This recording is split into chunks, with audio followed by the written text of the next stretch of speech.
Quais os principais danos, assim, para o nosso público de casa? São vários, né? Tem várias formas da gente pensar também esses danos que a pornografia pode causar, mas o primeiro deles, que eu acho que causa mais impacto quando a gente entende, é que a pornografia altera o funcionamento cerebral. Ou seja, tal como uma droga, né? Uma cocaína, um crack, a pornografia afeta o sistema de recompensa do cérebro. Então, não é uma coisa, não é um negócio aqui que não faz mal nenhum, não. A pornografia, ela afeta o nosso sistema límbico, que é o sistema de recompensa. Não sei se vale a pena explicar um pouco disso. Por favor. Tecnicamente, do ponto de vista biológico. Então, do ponto Take de vista... your time. Ok, então vamos lá. Você ouviu muito bem, né? Quer dizer, a pornografia, ela afeta o seu cérebro, né? E as pessoas às vezes se assustam quando a gente fala isso, mas quando a gente explica, fica bem claro. A neurociência, nos últimos anos, ela vem estudando, certo? Como que a pornografia, ela funciona no cérebro humano. Então, através de uma série de tomografias, sugiro aqui que vocês procurem pelo Gary Wilson, que é um biólogo, inclusive, um neurocientista, ele é falecido agora, ano passado. E o Gary Wilson escreveu um livro muito famoso chamado Your Brain on Porn. E nesse livro ele reúne ali uma série de estudos, uma série de, enfim, né, pesquisas, mostrando como que a pornografia afeta o sistema límbico cerebral. Vamos resumir aqui basicamente para o pessoal de casa entender. A gente tem um neurotransmissor chamado dopamina, né? Todo mundo sabe que a dopamina, né, quando a gente come uma coisa gostosa, o que a gente tem ali? Dopamina entrando no nosso cérebro. Exercício físico. Exercício físico. Sente prazer. Você sente prazer, né? Quando você, sei lá, come uma comida muito saborosa.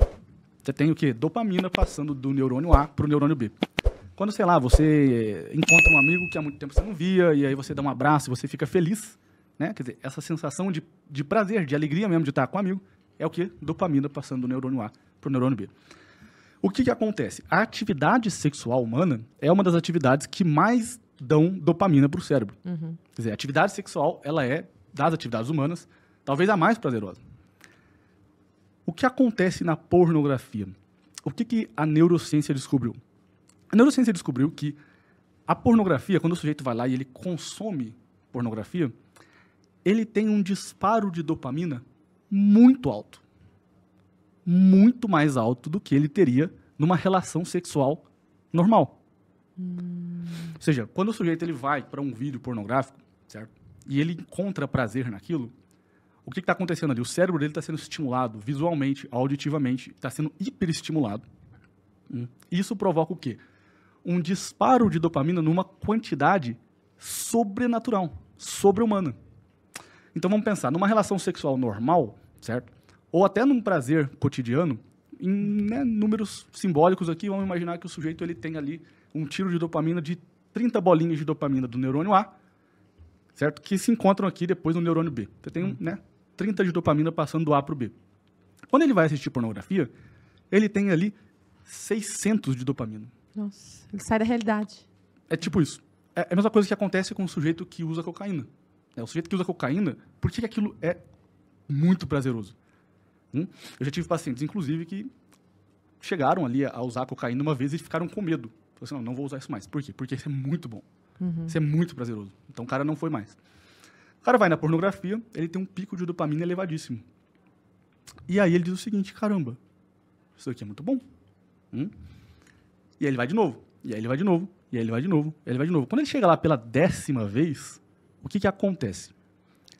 O cérebro dele olha para ele e fala assim, meu, você tá ficando louco? Parou, eu não fui feito para isso. O que o cérebro faz? A neurociência descobriu que, após várias repetições dessa quantidade elevada de dopamina, os neurônios que recebem essa dopamina, eles fecham alguns receptores. Mais especificamente, os receptores D2 de dopamina. Então, vamos imaginar o neurônio A, ele manda 600 de dopamina.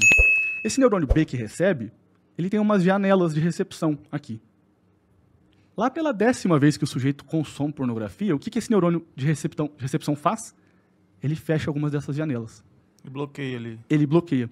Então, se antes ele tinha 10 janelas de recepção, agora ele só tem 2.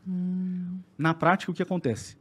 Aquele mesmo conteúdo que o sujeito está acostumado a acessar, não dá tanto prazer. Não dá tanto prazer, exatamente isso. Puta, isso já vai na outra pergunta que eu tenho para fazer. Não, mas espera. Não, eu vou te segurar, vou segurar. Mecanismo eu aí, vou segurar. Exatamente o que tem acontece. tudo a ver, já captei aqui vossa mensagem. Mas e aí? Mas aí ele não tem tanto prazer, ele não vai se contentar com isso. E aí? E aí o que acontece é que em dependência química, nós chamamos isso de tolerância. Ou seja, o que é um sujeito que, vamos dizer assim, tem um alcoolismo, né? Ele começa a ficar tolerante àquela droga, aquele tipo de bebida. Então ele precisa de uma bebida mais potente, mais forte. Não é? Um sujeito que é viciado em droga, né? Ele precisa do quê? Aumentar a frequência, ele precisa de aumentar, não é isso? Se antes era 5 gramas de cocaína, agora ele precisa de 7, de 8, de 9, ele precisa aumenta de mais. a dose. Bom, na pornografia, o que é que vai acontecer? Esse sujeito, ele vai ver o mesmo tipo de conteúdo. Ele não vai sentir mais o tanto de prazer que ele sentia antes. E aí, nós temos aí o primeiro mecanismo do vício, como eu falei, de tolerância. Ele vai olhar para aquilo e falar assim, isso aqui não está tão prazeroso mais.